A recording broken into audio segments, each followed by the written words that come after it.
If you've been following the case of Lilly and Jack Sullivan, you've probably noticed it too.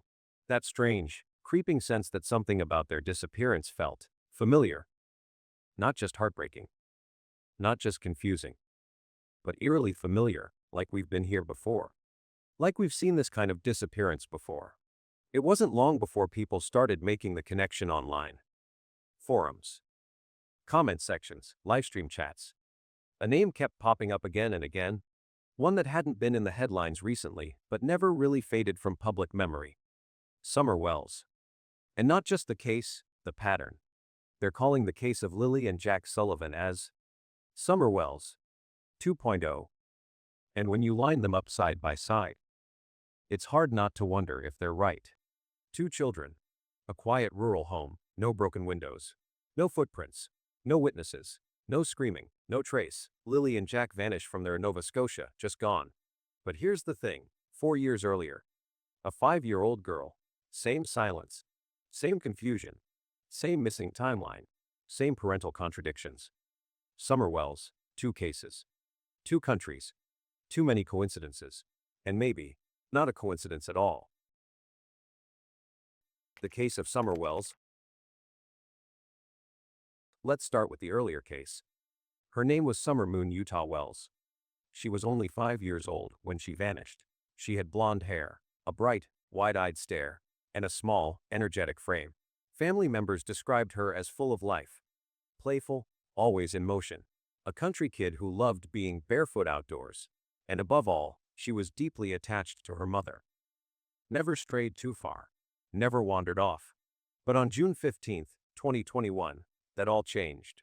Summer disappeared from her home in the quiet hills of Rogersville, Tennessee, and nothing about that day has ever made sense. She lived with her parents, Don Wells and Candace Bly, her 3 older brothers, and her grandmother. Their house sat near the end of Ben Hill Road, a long, dusty, uphill path in one of the most rural corners of Hawkins County. The surroundings were remote. Thick woods, steep slopes, and not a neighbor in sight. You wouldn't just drive by that place, you'd have to know it was there. The property had about 16 dogs, a pack that barked at anything unfamiliar.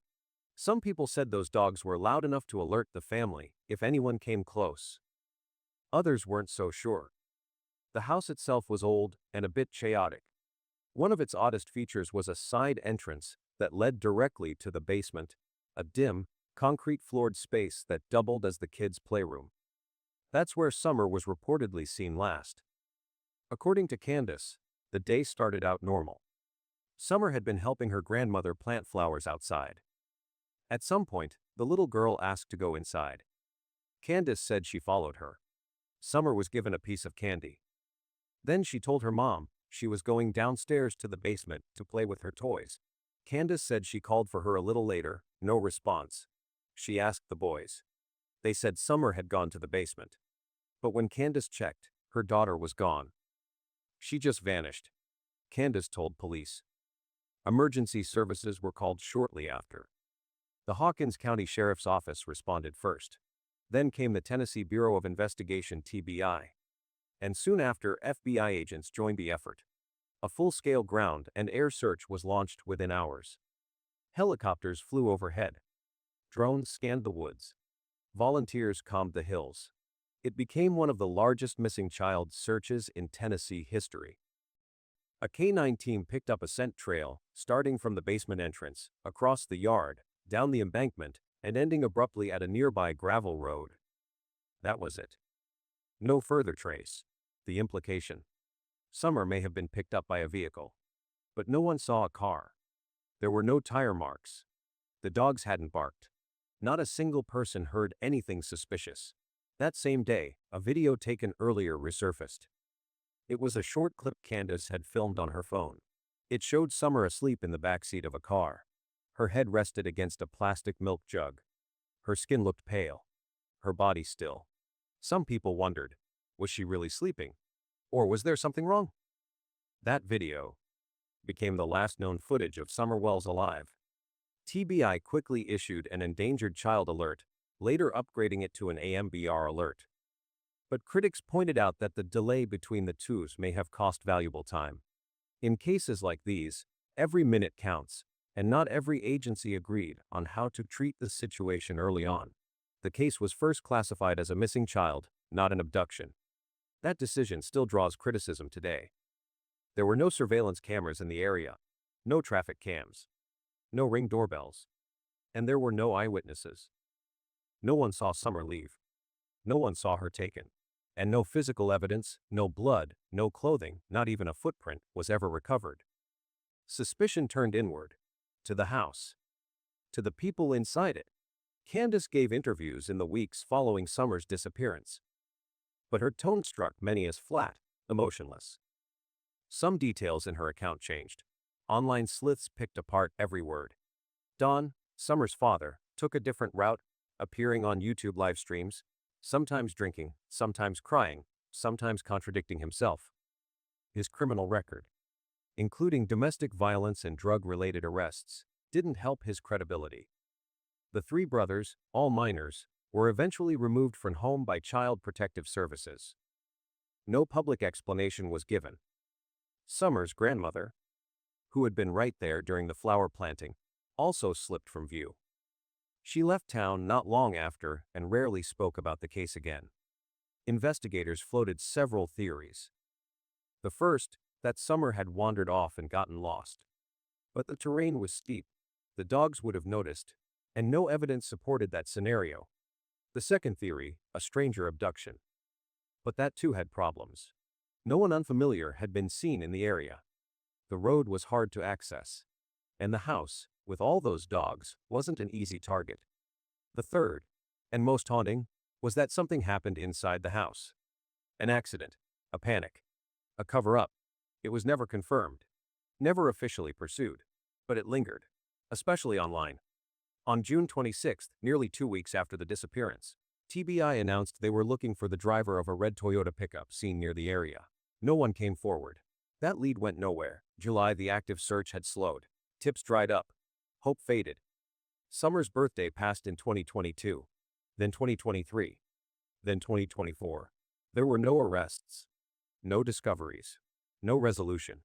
As of today, 4 years later, not a single piece of physical evidence has surfaced. No clothing, no remains, no confirmed sightings. Former homicide detective Chris McDonough visited the Wells property and interviewed Candace.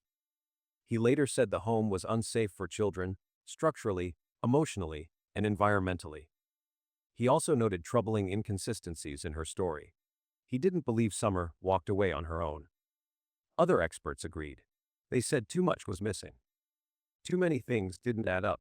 And if this was a kidnapping, it was done by someone who either knew the family well or never existed at all. To this day, no one has been charged. No one has confessed. And no one has been cleared. Summer Wells vanished in broad daylight, from her own home, surrounded by people, without a single sound. And that silence still echoes through the hills of Tennessee. At first glance, it looked like just another tragic case of a missing child. But what followed turned it into a media storm, conflicting stories, emotional detachment, and a home life that raised more questions than answers, placing the entire family under a spotlight of suspicion and relentless public scrutiny. Within 24 hours after the call, TBI and the Hawkins County Sheriff's Office had mobilized to the scene. By June 16, a full-scale search was underway. Investigators, at first, held out hope that Summer had wandered off into the woods surrounding the home. It had happened before in similar rural disappearances, young children losing their way in overgrown terrain. But this case would prove different. Far different. On June 17, the search radius expanded to over 1 mile in every direction. This was no small task. The region is dense with vegetation, intersected by creeks, cliffs, and sinkholes. TBI officially listed Summer as an endangered missing child. That same day, scent tracking dogs followed a trail that seemed promising, until it abruptly ended on a dirt path, not far from the home's basement entrance. There, the dogs lost the scent entirely. Investigators started to ask, could Summer have been taken? Over the weekend of June 18 through 20, nearly 300 trained professionals joined the search. K-9 units, drones, search and rescue teams, and even underwater dive crews canvassed the hills and hollows of Hawkins County. Helicopters buzzed overhead. Wells were scoped. Forested slopes were cleared. For all the manpower, no one could find a trace. Not a sock. Not a footprint. Not a scrap of clothing or hair. It was as if the child had evaporated into thin air. Then came June 26, one of the most significant dates in the case. TBI issued a public appeal regarding a red Toyota pickup truck seen near the property around the time Summer vanished. The truck was described as having a full-sized ladder in the back and was reportedly driven by a man in his late 20s to early 30s. According to Don Wells, Summer's father, the vehicle was parked near their property between 3:30 and 4:30 p.m. on the day of her disappearance. Despite the detailed description and public appeal, no one came forward to claim the vehicle, and no further evidence ever connected it to the case. That same day, a parallel development revealed cracks inside the home itself. Summer's three brothers were removed by Child Protective Services. The agency cited concerns about safety and well-being. Suddenly, public focus shifted from the woods and ridges of rural Tennessee back toward the family at the heart of the case. Despite hundreds of tips flowing in and dozens of interviews conducted, the summer of 2021 came and went with no breakthrough. By the end of that year, the investigation appeared to stall. From 2022 to 2024, the case remained open but saw no significant movement. Don Wells spent 11 months in jail during 2022 for violating a court order linked to alcohol and domestic abuse. Summer, meanwhile, was reclassified as a long-term missing child. No suspects, no arrests, no closure. From the outset, three main investigative theories shaped the search. The first was the wander off scenario. The Wells property sat atop a steep, wooded ridge. It wasn't impossible for a child to get turned around and become lost in such an environment. But this theory quickly lost strength. Authorities found no disturbed soil, no torn fabric, no sign of movement beyond the immediate yard. Search dogs, trained to track even the faintest biological scent, lost the trail within minutes, just a few hundred feet from the home. That stopping point was a dirt road that connected to larger arteries. The terrain, in that moment, suggested something chilling, not that she wandered, but that she was taken. The second theory, abduction, was championed most strongly by Don and Candace themselves. They believed Summer was snatched in a narrow window of time, possibly while playing in the yard or after descending to the basement. But there were problems with this theory too. No witnesses saw anyone unfamiliar in the area. There were no tire tracks. No door was forced open. And crucially, no surveillance cameras existed to verify or refute the claim. Law enforcement could neither confirm nor deny that an abduction had occurred, and that vacuum of evidence created doubt. The third possibility was far more sinister, that Summer died in or around the home, and someone covered it up. Several experts pointed to the layout of the basement, the last place Summer was reportedly seen, and the presence of other adults in the house. Could an accident have occurred? Could it have been hidden? Yet again, the search produced no proof. Investigators examined the home at least 11 times. They brought in forensic teams. Nothing. Don and Candace later claimed they passed polygraph tests. No charges were ever filed. Despite this, the Wells family home, its conditions, its dynamics, and its history, became central to public speculation. At least 120 different agencies were involved in the early days of the case. But for all their resources, something felt off. And soon, the cracks in the investigation began to show. For one, the crime scene was never fully secured. In those early hours after the 9/11 call, neighbors, family members, and others moved freely through the home and surrounding land. The absence of physical barriers, police tape, or restricted access meant any evidence, no matter how small, could have been trampled, swept away, or intentionally removed. There were no seals on doorways, no documented preservation of footprints, objects, or impressions. The foremost critical window, in any missing persons case, had passed without tight control. Second, law enforcement delayed seizing phones, computers, and digital devices from the parents. In cases of child disappearance, GPS history, deleted messages, and social media activity can hold vital clues.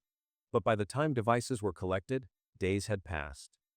That digital time gap might have erased data permanently or allowed for manipulation of timelines. Third, the region was a digital blind spot. Ben Hill Road had no security cameras, no traffic monitors, no commercial surveillance. No neighbors caught anything on video. Even after public appeals for dashcam footage, no relevant recordings surfaced. This complete lack of technological oversight rendered the investigation almost entirely analog in a digital world. Then came the mixed messages. At different points, TBI spokespeople said, "No one is a suspect," yet also stated, "No one is ruled out." This hedging, though understandable legally, created confusion and suspicion. Don Wells often spoke to media, stating that he and Candace had passed polygraphs.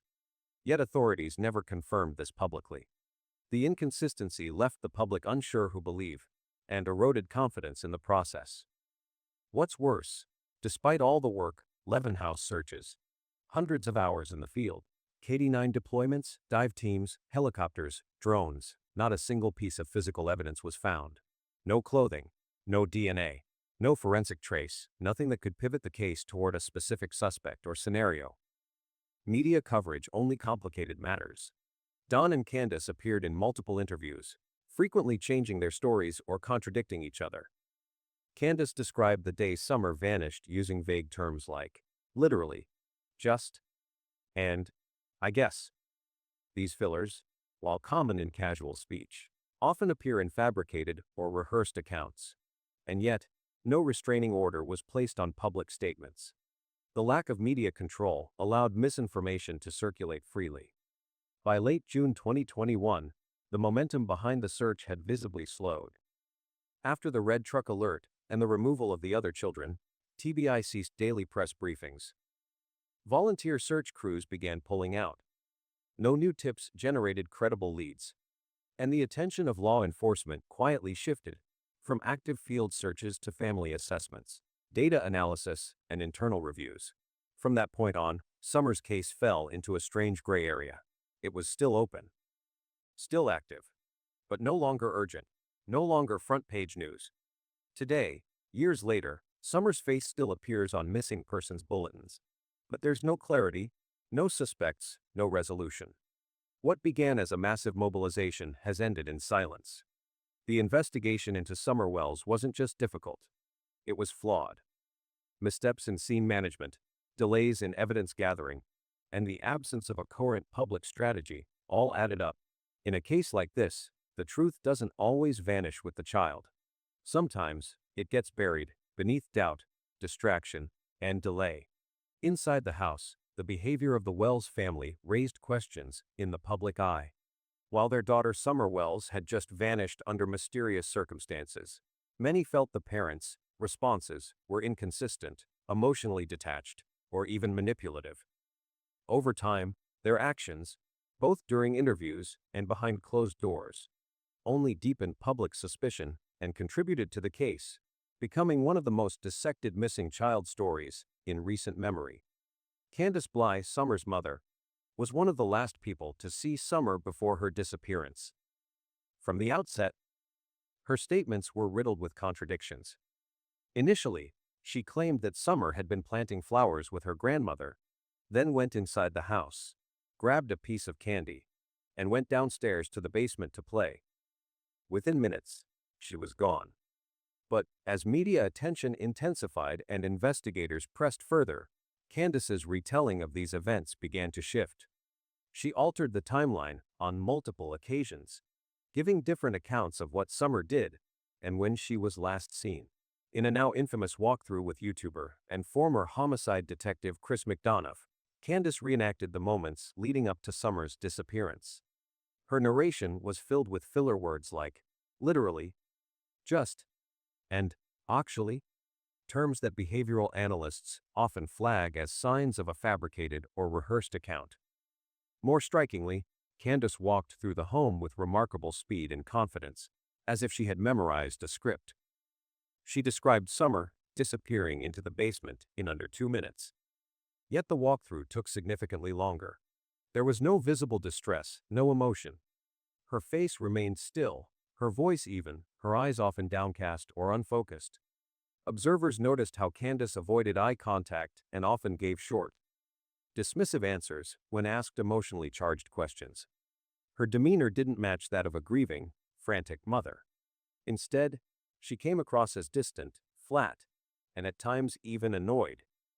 One of the most alarming aspects of the walkthrough was the condition of the home itself. The narrow, steep stairs leading to the basement, where Summer allegedly vanished, were difficult to navigate, especially for a 5-year-old. The basement had no windows and was dark, cluttered, and isolated from the rest of the house, making it a highly unlikely place for a child to play unsupervised. Moreover, the property was filled with over a dozen dogs, none of which reportedly reacted to an intruder, raising doubts about the abduction theory. Several sources also noted that Candace's room contained an array of prescription medications and adult paraphernalia, which may have attributed to Child Protective Services' decision to remove the other children just days after Summer disappeared. Don Wells, Summer's father, was no less troubling. His behavior in the wake of his daughter's disappearance oscillated between erratic and aggressive. He made numerous appearances on live streams, often contradicting both himself and Candace. On some occasions, he defended Candace fiercely. On others, he openly implied she was hiding something. Don's most infamous quote came during a live broadcast. "I know in my heart she's not alive anymore." That statement stunned many. Why would a father abandon hope so quickly without any evidence? His assertion came across less like grief and more like resignation, or worse, foreknowledge. His criminal record didn't help matters. Don had a documented history of domestic violence and substance abuse. In June 2022, a year after Summer's disappearance, he was jailed for 11 months for violating a court order related to alcohol and family safety. Earlier, he had directed police to a storage shed, suggesting Summer might be hidden there. Nothing was found. Don also claimed both he and Candace had passed polygraph tests. Yet authorities never confirmed this. These public statements, mixed with his apparent addiction issues and erratic communication, painted a disturbing portrait of a man at the center of a deeply suspicious case. What baffled many observers was how openly Don and Candace engaged with the media and the true crime community. Rather than maintaining a private stance or issuing carefully worded statements through legal counsel, as most families in such situations would, they appeared frequently on the internet panels and groups. Candace was seen laughing and drinking during live streams with friends while Summer was still missing. Don called into shows while intoxicated, rambling incoherently and occasionally casting veiled accusations. At times, the couple even argued publicly during broadcasts, each implying the other might be to blame. This level of public dysfunction made it the public to view them as innocent or sincere. To many, their actions felt less like desperate parents seeking their child, and more like people desperate to control a narrative. Then there's the role of Summer's maternal grandmother, who lived on the property, was reportedly present at the time of the disappearance. Despite her proximity to the case, she has remained almost entirely silent. Her interviews are non-existent. Her statements to law enforcement are undisclosed. And according to some sources, she left Tennessee not long after Summer went missing. This silence has fueled speculation that she might know more than she's letting on, or that she may have been advised to stay quiet. Either way, her absence from public discourse is conspicuous, especially for someone who was there when everything happened. Summer's 3 older brothers were at home the day she vanished. Within just 11 days, all 3 were removed from the household by CPS, citing environmental and safety concerns. Since then, not a single word of their testimony has been released to the public. In most child disappearance cases, siblings' statements are critical. But in this case, nothing. Some unconfirmed reports suggest the boys' accounts differed from their parents. Others say their stories were so inconsistent that police couldn't rely on them. Either way, the silence is deafening. It's especially unsettling given the home's small size. If Summer really did vanish quietly in broad daylight, How did none of her siblings see or hear anything? In such tight quarters, even a whispered conversation can be overheard. In an age where phones track nearly everything, it remains unclear whether police were able to retrieve GPS or messaging data from Don and Candace's devices. While Don has said he gave his phone to police, Candace has avoided confirming whether she did the same. For investigators, this would have been crucial. GPS data could confirm the parents' whereabouts, and texts or calls could reveal whether anyone else was involved. The lack of clarity on this front raises more concerns. Did the police wait too long to seize the devices? Did someone delete vital information in the hours after Summer vanished? Taken individually, none of these behaviors prove guilt. Parents agree in strange, unexplainable ways. But taken together, the contradictions, silences, and performances of the Wells family tell a story of chaos, confusion, and a deeply fractured home life. 4 years later, the case of Summer Wells remains unsolved, and for many, the most enduring mystery isn't just what happened to Summer, but what, exactly, her family may be. Similarities.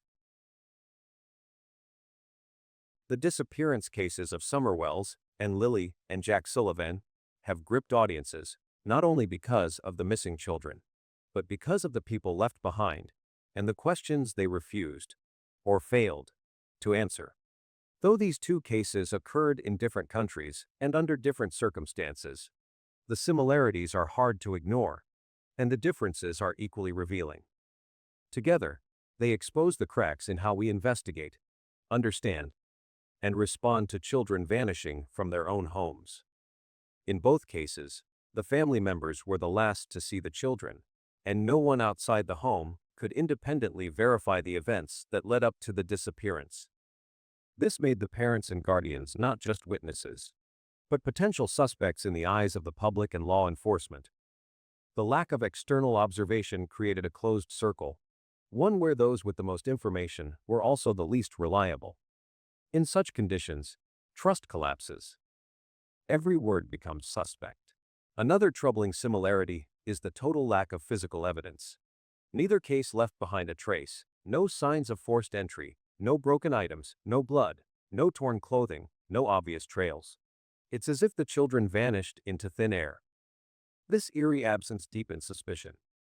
It suggests control, perhaps someone knew how to erase their steps. It also removes the opportunity for police to follow conventional leads. With nothing to analyze at the scene, investigators in both cases were left largely in the dark. Adding to the uncertainty, both families gave statements that were confusing, inconsistent, or changed over time. Timelines shifted. Details appeared and disappeared in later interviews. In some cases, statements between family members contradicted one another. These weren't just small memory lapses. They were discrepancies that suggested something more troubling, perhaps the creation of a story, rather than the recollection of one. Despite these overlapping patterns, the cases also diverged in meaningful ways, starting with geography. Summer Wells lived in a remote, wooded part of rural Tennessee, with little surveillance, poor infrastructure, and few neighbors. In contrast, Lilly and Jack Sullivan vanished from a more socially connected indigenous community in Nova Scotia. They were closer to a populated area, and their family was better known in the region. Yet despite this, no meaningful leads emerged in either case. The difference in location also affected the search efforts. In Summer's case, the Tennessee Bureau of Investigation mobilized quickly. More than 110 agencies participated. Drones flew overhead, dogs were deployed, and divers searched nearby waters. Her home was searched at least 11 times. But even with such an aggressive strategy, the case remained unsolved. With Lilly and Jack, the RCMP conducted an initial search and then abruptly scaled back within days. It took longer to administer polygraph tests or begin forensic follow-ups. In Summer's case, we saw a system working hard, but producing little. In Lilly and Jack's case, we saw a system that hesitated and may have waited too long. Then there's the legal response. Summer's father, Don Wells, was eventually jailed, but for unrelated issues involving substance abuse and domestic violence.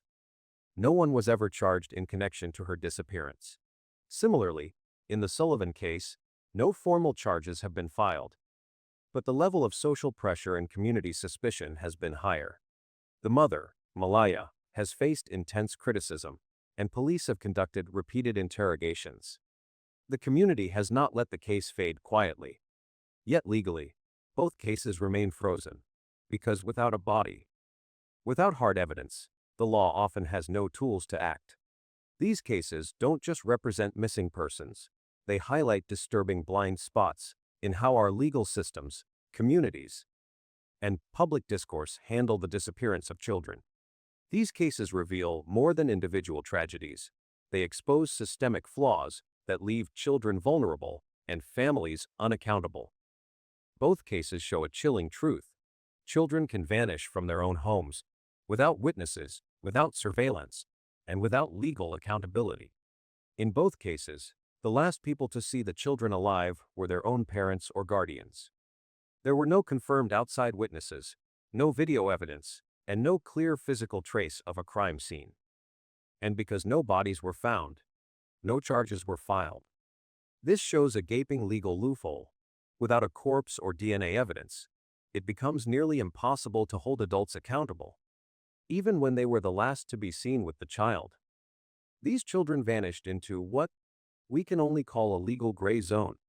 With the rise of YouTube investigators, true crime podcasts, and social platforms, these cases became spectacles. Dawn and Candace Wells were judged guilty by the public long before any official conclusion, simply due to their erratic behavior and contradictions. Similarly, Malaya and Daniel were targets of intense online criticism, despite no formal accusations. On one hand, media attention helps keep pressure on investigators. On the other, it creates a trial by emotion that erodes legal objectivity and human dignity. Public suspicion becomes weaponized. Both cases illustrate how poorly systems handle the critical, golden window, the first 3 to 24 hours after a child goes missing. In Summers, police were slow to secure the scene and retrieve digital data. In Lilly and Jack's case, the ground search ended quickly, and legal steps like polygraphs and psychological assessments were delayed. There's no consistent protocol for in-house disappearances, leaving authorities paralyzed when no obvious signs of abduction or struggle are present. Despite strong signs that something may have been concealed or staged, the lack of physical evidence has halted both investigations. Today's laws still lean heavily on forensic proof, blood, bodies, fingerprints. But behavioral red flags like shifting timelines, emotional flatness, or suspicious reactions are often seen as circumstantial and inadmissible. There's a growing need to rethink how circumstantial patterns might weigh more heavily in missing child cases. These cases didn't just unsettle local communities. They triggered nationwide anxiety. If a child can disappear from their own home with no answers, who's truly safe? What terrified people was not the threat of strangers. It was the suggestion that danger comes from within the family. That shakes one of society's core beliefs, that home is the safest place for a child. Each unresolved case chips away at that belief, leaving behind mistrust and fear. Both households were economically vulnerable and had histories of CPS involvement, psychological instability, or substance abuse. And in both cases, agencies like CPS only acted forcefully after the disappearances, not before. These were warning signs that weren't followed up soon enough. It highlights a deeper failure in preventative care. We're allowing children to live too long in environments filled with risk, and our systems are reacting only after irreversible damage is done. In Summer's case, her 3 brothers have been kept entirely out of the public narrative. No statements, no interviews, no insights. In Lilly and Jack's case, we don't even know what their emotional states were before they vanished. No accounts from teachers, caregivers, or peers have surfaced. In both these, the victims, the children, have no voice in their own investigations. What we're left with are adult versions of events, often told by those with something to hide. Ultimately, these cases are about more than disappearance. They are about silence, legal silence, institutional silence, emotional silence. and they demand a reckoning, not just with how we search for missing children, but with how we listen for the truth when it's barely even whispered. The attempted kidnapping in New Brunswick, the disappearance of Summer Wells, and the vanishing of Lilly and Jack Sullivan are often cited as textbook examples of children who simply seem to vanish without a trace. But while many missing child cases share similar patterns, no witnesses, no physical evidence, no solid leads, Lilly and Jack's story has drawn exceptional public interest. This may be due, in part, to the growing complexity of child disappearance cases across Canada. Each unfolds differently, with varying timelines, outcomes, and emotional fallout, fueling endless speculation, theories, and debate. One case in particular, though far less publicized, raised chilling questions about the possibility of abduction being more common and more calculated than many had assumed. It occurred just days before Lilly and Jack were reported missing and attempted kidnapping on April 21, 2024, in New Brunswick. Small in scale, but big in implications. It happened around 5:15 p.m. A disturbing incident unfolded on Route 710 in the quiet rural area of Henderson Settlement, New Brunswick, Canada. A child riding their bicycle was approached by two strangers in a vehicle who attempted to lure the child into their car using candy. Thankfully, the child had the presence of mind to flee to a nearby neighbor's home, effectively escaping what could have been a kidnapping attempt. The suspects quickly fled the scene afterward. The vehicle involved was described as a black Subaru, likely an Outback model, with 4 doors. Notable features included heavily tinted windows, a sunroof, and a clear patch of rust on the front passenger side of the car. These highly specific details offer a better than usual chance of identification, particularly the combination of the sunroof and rust, which are both uncommon and difficult to hide or alter quickly. The driver of the vehicle was a woman with shoulder-length, curly, light-colored hair. Her male passenger, estimated to be between 30 to 35 years old, had a muscular build. He was wearing a green t-shirt with yellow accents, had curly hair, and sported a goatee without a mustache. He also wore distinctive blue sunglasses. This incident didn't appear to be a random or impulsive act. The suspects fled immediately after the child ran, suggesting they may have scoped the area in advance and understood how quickly they needed to escape to avoid detection. The use of candy to lure the child is a classic predatory tactic, revealing a premeditated approach to child abduction. Even more telling was the fact that the driver was a woman. This could have been a strategic move meant to lower the child's natural defenses, as children are often taught to be more wary of strange men. The dynamic of a man and woman working together in such a scenario is less commonly reported, and thus potentially more dangerous, because evades typical warning signs taught to children. The level of detail in the suspect descriptions points to a well-observed encounter. Either the child or nearby witnesses were able to retain a vivid memory of both the individuals and the vehicle involved. This type of clarity is rare and invaluable in investigations of this nature. The RCMP treated the event with gravity. They quickly released detailed suspect sketches and issued a public alert, urging anyone with information to come forward. This level of response is particularly significant because in many cases of suspected abduction attempts, law enforcement may hesitate to act without concrete evidence. Here, their immediate reaction indicated they believed the threat was real and credible. The location of the incident also raised red flags. Henderson Settlement lies relatively close to the Nova Scotia border. This proximity, combined with the suspects' swift retreat, suggests a possibility that they were not local. They may have been traveling between provinces, targeting rural and less monitored areas as ideal locations for attempted abductions. This aspect is especially concerning when viewed in the context of the disappearance of Lilly and Jack Sullivan, which occurred not long after and in a similarly remote area. While no direct connection has been established, the patterns are disturbing enough to warrant broader consideration. The vehicle remains a central lead. Its specific traits, a black Subaru Outback with a sunroof, tinted windows, and front passenger side rust, make it one of the more uniquely identifiable vehicles in active investigations. Such a combination is not common, meaning it stands out and could be recognized by someone in the community or captured on rural dashcams or surveillance systems. The implications of this attempted abduction go beyond a single near miss. It highlights how vulnerable children remain in rural areas, where open roads and limited surveillance create perfect conditions for predatory crimes. It also emphasizes the critical role of quick, thinking children and observant communities in preventing tragedy.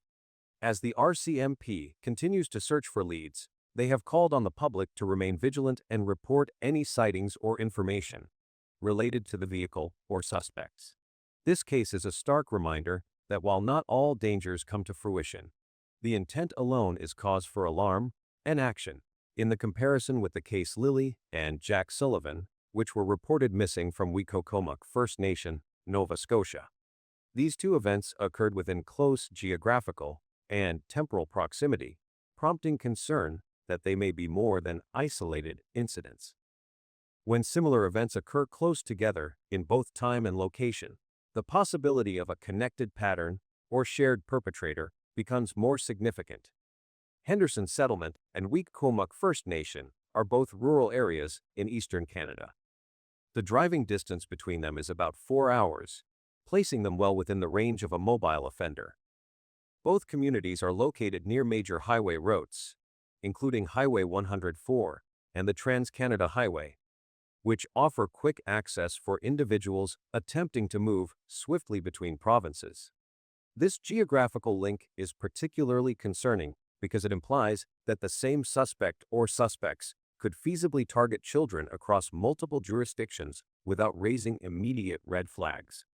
The timeline between the two events is another important aspect. The attempted abduction in New Brunswick took place on April 21, and the Sullivan children were last seen just 11 days later on May 2. The short time span between these two incidents suggests the potential for either repeated attempts or a pre-planned sequence. While it could be a coincidence, law enforcement and the public alike must consider that someone may be traveling across regions, looking for vulnerable moments to strike. One of the most striking similarities between the two cases is the vehicle involved in the April 21 attempt. Witnesses described it as a black four-door Subaru, likely an Outback, with dark-tinted windows, a sunroof, and a noticeable rust spot on the front passenger side. These details make the vehicle highly recognizable. In fact, an unregistered SUV had been seen multiple times in the area prior to the Sullivan siblings' disappearance. This vehicle was flagged by AI in the search for the children, but then got no more mention, adding further credibility to its potential involvement. If a similar car was spotted in or around the Sullivan residence during the same period, this would become a critical piece of evidence for investigators. A vehicle with such specific features is not commonly seen, and its presence in both areas would strongly suggest a link.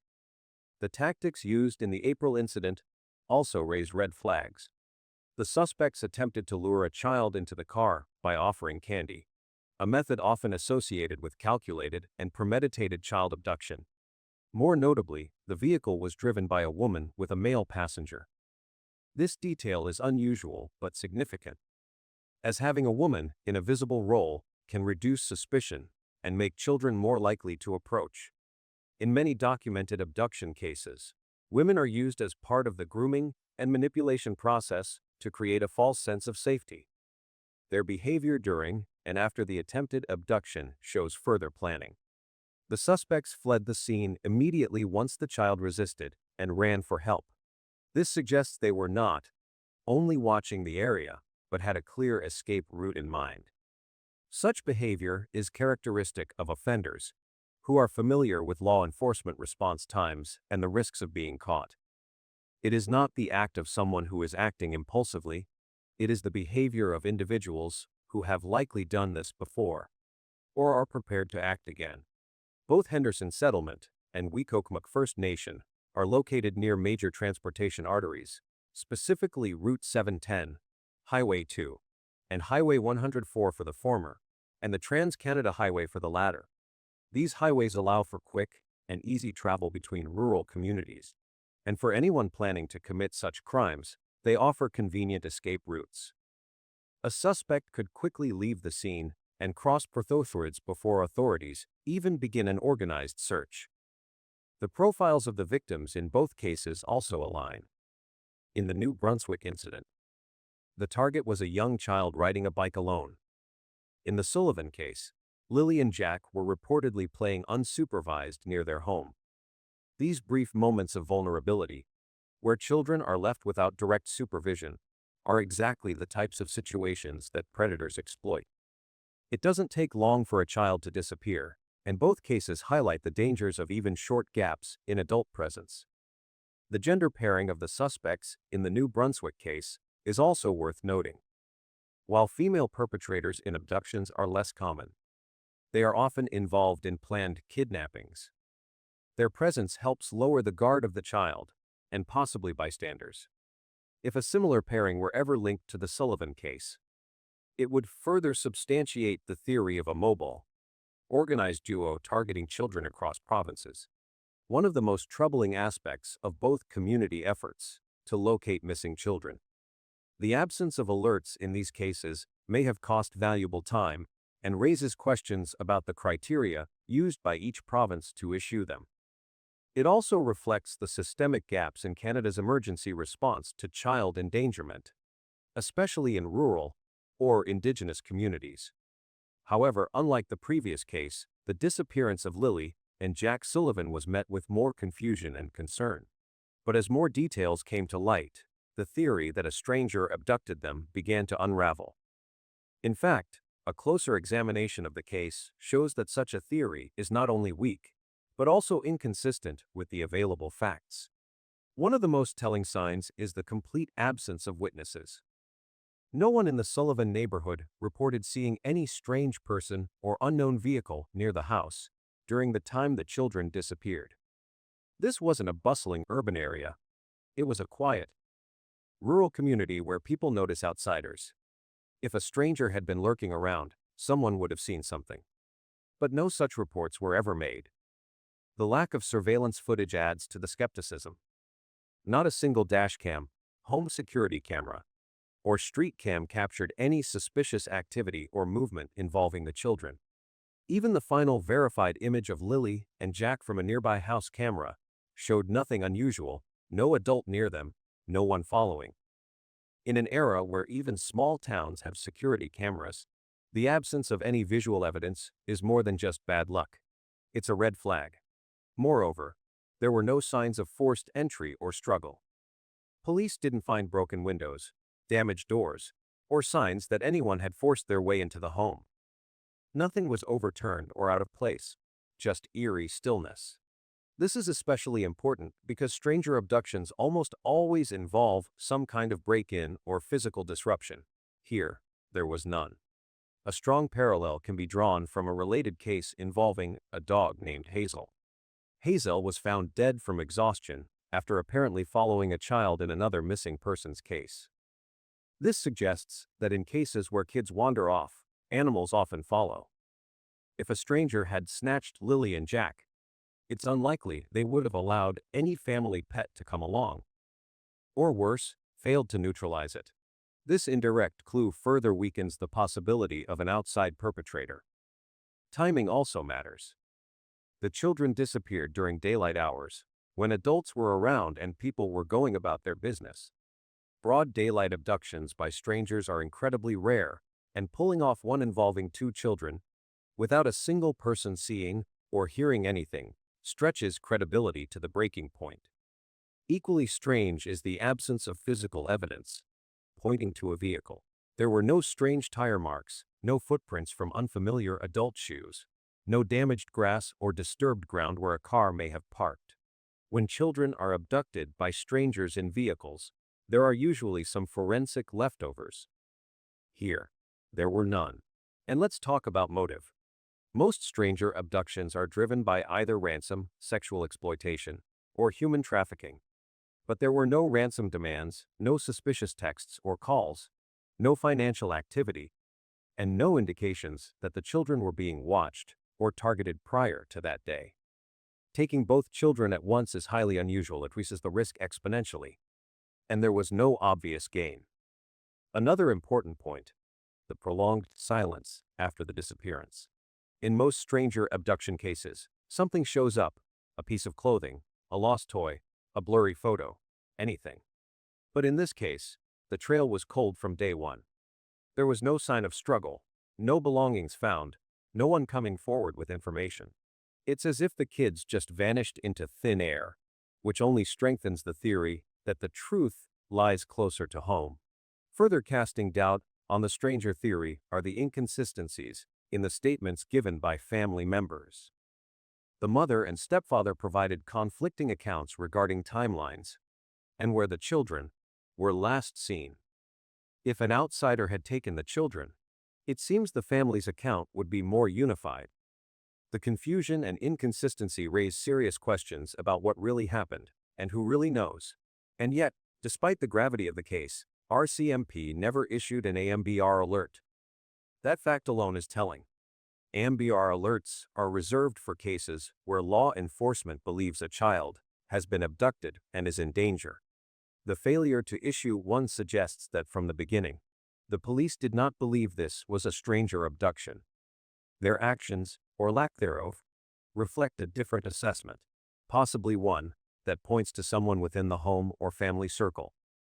Adding to the list of doubts is the lack of any signs that the children were surveilled or followed in the days or weeks prior.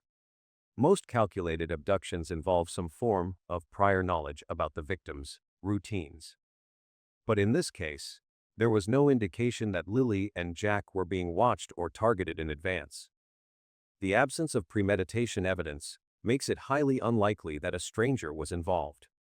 Taken together, all these facts lead to one conclusion: the stranger abduction theory just doesn't make sense. It fails to explain the lack of witnesses, the absence of physical evidence, the silence following the disappearance, and the internal contradictions in the family's story. Stranger abductions do happen, but they leave a mess. They leave chaos. This case left none of that. Instead, what we're left with is something more unsettling. The signs don't point outward, they point inward. Toward the people closest to Lilly and Jack. Toward a scenario where secrecy, fear, and maybe even shame have kept the truth buried. And until that truth comes out, all we have are the silences, and the questions those silences leave behind. The remaining. The stranger abduction theory isn't the only one losing ground. Others are collapsing too. As Daniel and Cody have been increasingly ruled out through public statements, timelines, and lack of evidence, the field of suspicion has narrowed. And now, all roads seem to lead in one direction, toward Malahia and the people protecting her. The deeper this case unfolds, the harder it becomes to believe this was a simple disappearance. From the beginning, Malia's behavior raised flags. She didn't just vanish, she vanished with Meadow, the only child still under her legal care, and Meadow wasn't supposed to be without supervision. Child Protective Services had placed her under 24/7 monitoring due to the ongoing investigation surrounding the disappearance of Lilly and Jack. But since June 17, there's been no sign of her. That's not just cause for concern, it's a direct violation of CPS oversight. It's obstruction, it's defiance, and it's a calculated step away from transparency. Daniel, the children's stepfather, didn't mince words. He said flatly, "Malia is on the run with Meadow." But that wasn't the most chilling part. According to him, she had long planned to take all three flee the country entirely. When they searched her belongings, they found she had packed only a handful of things: birth certificates, school photos, and Jack's favorite stuffed toy. Not clothes, not toys, just essentials, irreplaceable identifiers. It wasn't panic, it wasn't planned. Logan, Daniel's closest friend, echoed that suspicion. She tried to disappear. She didn't want anyone to find them, he said. That's not the kind of thing people say lightly. Not unless they've seen something. And not unless they believe there's still something to find. There's a growing belief, one no one wants to say aloud, That Lilly and Jack may not be gone. Not in the way most people assume. But hidden. Removed. Kept from sight, not by a stranger, but by people who knew them, loved them, and wanted to keep them from something. Or someone. Daniel believes he was getting too close to the truth. She left, because she knew I was close to finding out the truth, he said, hinting that Malia's sudden disappearance wasn't just about fear or pressure, it was about protection. Not of herself, but of a secret.